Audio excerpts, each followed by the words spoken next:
ವಿಡಿಯೋನ ಕೊನೆ ಗಂಟ ನೋಡಿ.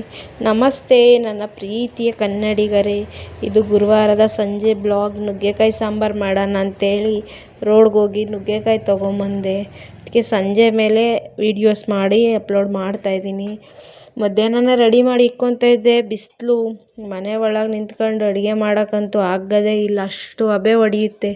ಬೆಂಗಳೂರು ಬಿಸಿಲು ನೀವೇ ನೋಡಿದ್ದೀರಲ್ಲ, ಸಖತ್ತು ಬಿಸಿಲಿದೆ. ಹಂಗಾಗಿ ಸಂಜೆ ಮಾಡೋಣ ಅಂತ ಒಂದು 5 ಗಂಟೆ ಹಿಂಗೆ 5:15 ಹಂಗೆ ಸ್ಟಾರ್ಟ್ ಮಾಡಿಕೊಂಡೆ. ಆದ್ರೂ ಸಖತ್ತು ಸೆಕೆ, ಹಬೆ, ಅಡುಗೆ ಮನೇಲಿ ನಿಂತ್ಕೊಳಕ್ಕಾಗ್ತಿರಲಿಲ್ಲ. ಎಷ್ಟೊತ್ತಿಗೆ ಅಡುಗೆ ಮುಗಿಸ್ಬಿಡ್ತೀನಪ್ಪ ಅನ್ನಂಗೆ ಆಗ್ತಾಯಿತ್ತು.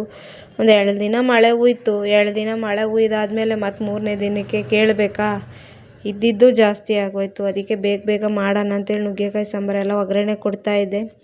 ಒಗ್ಗರಣೆ ಮಾಡಿಕೊಂಡು ಸೈಡ್ ಟೊಮೊಟೊ, ಈರುಳ್ಳಿ, ಕೊತ್ತಂಬರಿ, ಬೆಳ್ಳುಳ್ಳಿ, ಸಾಸಿವೆ, ಜೀರಿಗೆ ಎಲ್ಲ ಹಾಕೊಂಡು ಒಗ್ಗರಣೆ ಮಾಡಿಕೊಂಡೆ. ಸ್ವಲ್ಪ ಒಂದು ನಿಂಬೆಹಣ್ಣಿನ ದಪ್ಪ ಹುಣ್ಸೆಹಣ್ಣು ತೊಗೊಂಡೆ.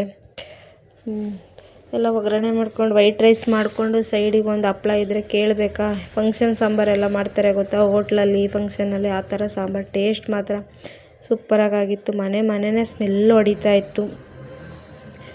ಸಖತ್ತಾಗಿರುತ್ತೆ ಅನ್ನಕ್ಕೆ.